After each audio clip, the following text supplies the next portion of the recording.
Hello there, gorgeous. Want to come in? I've got a lot of cash. The room inside certainly took my breath away, as it made the lounge decor look like child's play. The colors were arranged in gorgeous shades of blue and silver, the rich colors of aristocracy. I found myself staring at the walls, as there were plenty of Renaissance-themed paintings with painstaking details that would have made Picasso make a run for his money. Martin Hill led me towards a sitting area. His grip on my hand got increasingly tighter, as he didn't want me to escape. I understood why he did it. If it wasn't for his money, no woman would have even looked at him.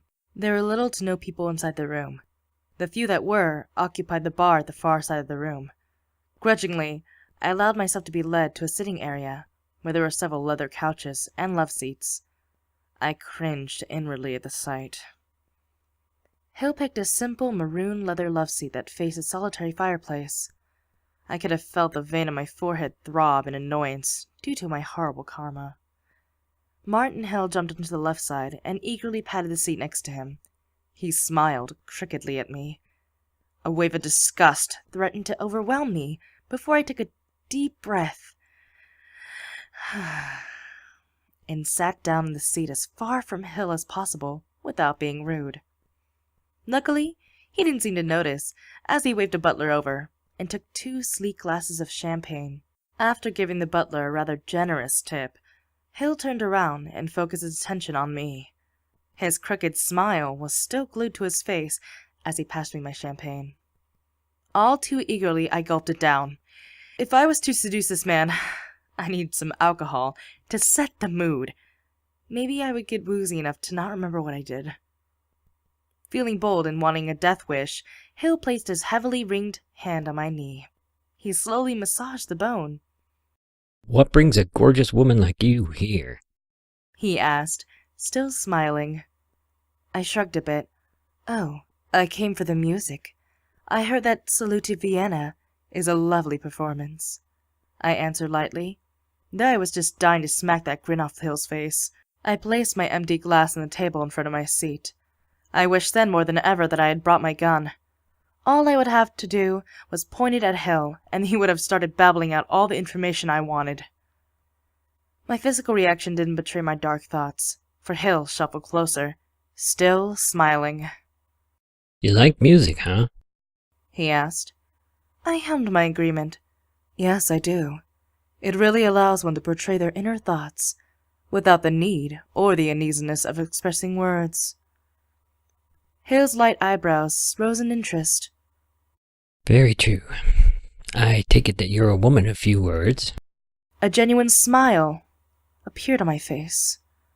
Something like that, I replied softly. Hill proceeded to study my face in interest as he evaluated my personality. You are very remarkable. I've only met a few other women who are like you. Most of the ladies these days are just too superficial for my tastes. My eyebrow delicately rose in amusement. Well, I'm not exactly superficial. Hill chuckled in reply. Indeed. I'd say you're a more sophisticated woman who likes to follow her own rules. I admire that. It shows that you're your own person. Despite the situation and who I was with, I couldn't help but being flattered by Hill's comments. So, he's a man with smooth words. I crossed my legs to expose more skin. Hill seemed to have gotten the message, for he daringly rubbed his hand across my thigh. I wasn't sure if it was the alcohol, his charm, or even a combination of both. But I felt a tiny flash of heat travel through my skin. I had to suppress a shudder as I forced myself to stay still. I like the music too, Hill replied. but mostly I come here for the view. I cocked an eyebrow in mock interest. Oh? You have an appreciation for art as well? Hill glanced at me, and then chuckled while looking away. Yeah, you could say that. Shockingly, the way he chuckled gave me a hint of excitement, too. It seemed like Hill was seducing me, instead of the other way around. I mentally slapped myself and quickly pointed at a random picture. That's a lovely painting, I remarked, too eagerly. Hill glanced at the painting in interest and leaned back into his seat. Yes, it is. He replied. It's a copy of the Annunciation by Leonardo da Vinci. It was painted during 1472 and 1475. The amazing detail about that specific painting is that when it's observed under an X-ray, Gabriel, the angel, disappears.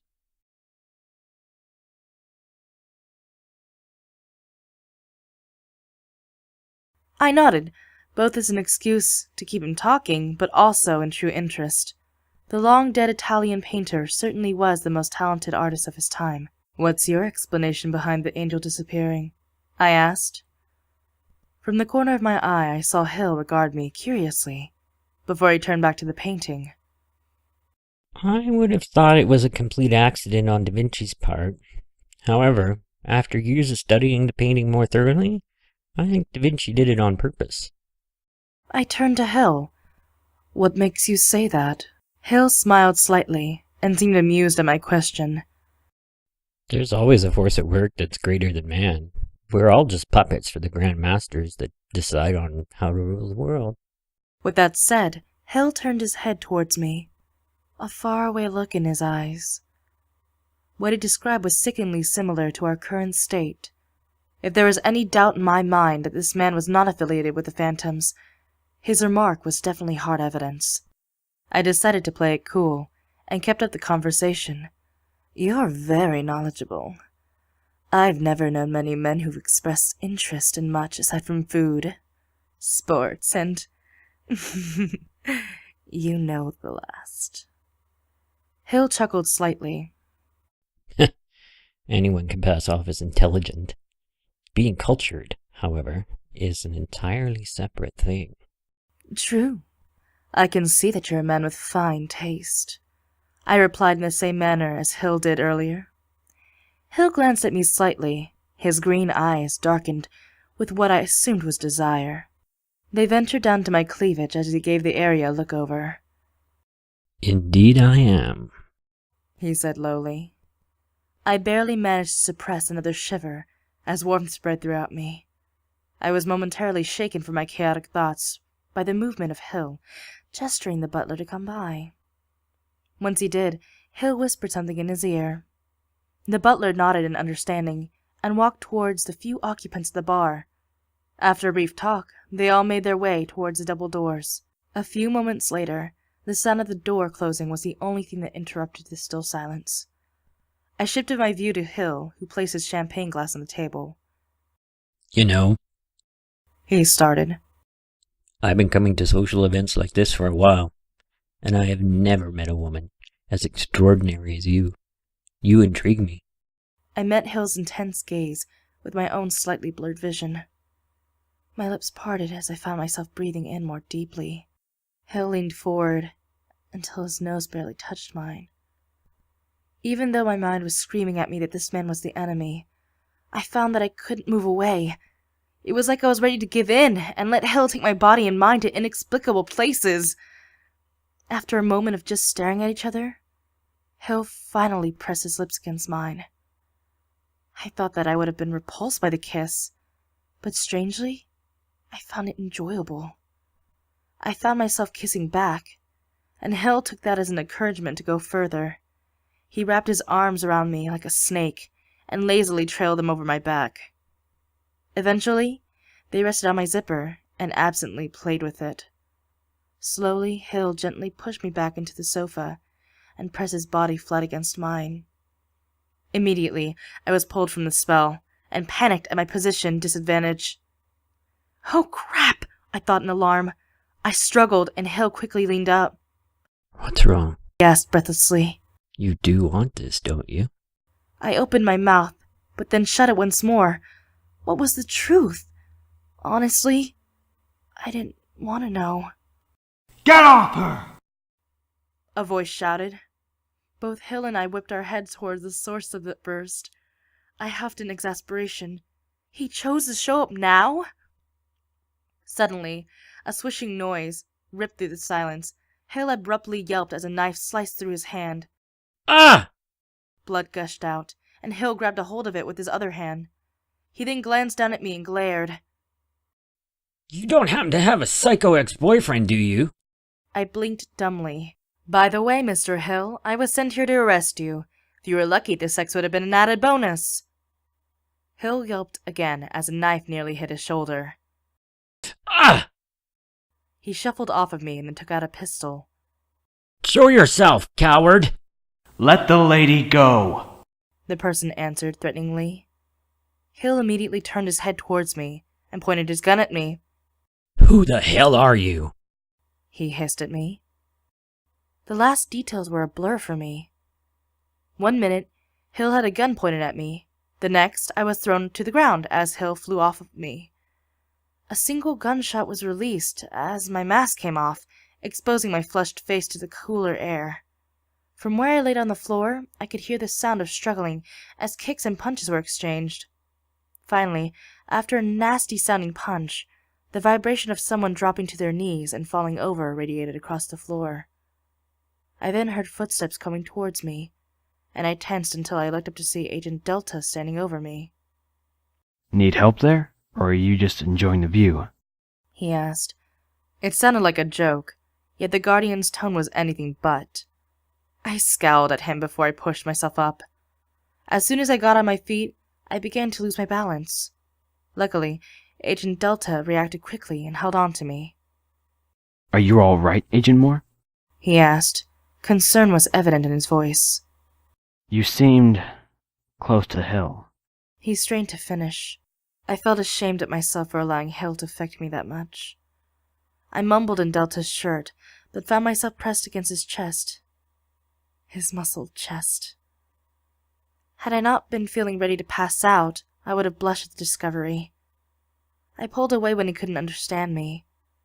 I'm fine, I replied tiredly. What about Hill? Right on cue, a seeker team came in and walked over to the unconscious form of Martin Hill. I checked to see if the tracker was with them. Confusion filled me when I didn't see him. Exhaustion overcame me and I yawned quietly. I turned to face the Guardian. Can we leave now? I asked tiredly. Agent Delta nodded. Courteously, he picked me up bridal style and walked through the empty dance hall. He exited the Grand Theater and entered the parking lot. He brought me to his sleek black sedan and gently placed me inside before getting in. The car ride was awkward. Needless to say, Delta kept a vice-like grip on the steering wheel, and never once did he glance at me. I bit my lip as I desperately wanted to say something, anything to prove to Delta that I wasn't some cheap whore who was ready to get it on with Hill. Instead, I stayed quiet and suffered in silence. Before I knew it, we were back at my place. Agent Delta was even kind enough to carry me to my apartment. When we reached my door, he pulled out a set of keys and inserted one of them inside the keyhole. It opened, which disturbed me. I was too stunned to do anything other than to blink in amazement. Agent Delta walked over to the living room and set me down gently. He then turned me around to face him. Are you sure you're all right? He repeated, his silver eyes unusually dark. I nodded, as I was too tired to talk. Agent Delta glanced at me with an unreadable look before he stood up. With that, he turned away and left my apartment, shutting the door softly. When I glanced at the clock, I realized that it was just past 10. I made my way to my bedroom and carelessly slammed the door shut. I flopped down on my bed. I was completely exhausted that I didn't bother to take off my dress. Nor did I notice my family portrait resting upright on top of my desk.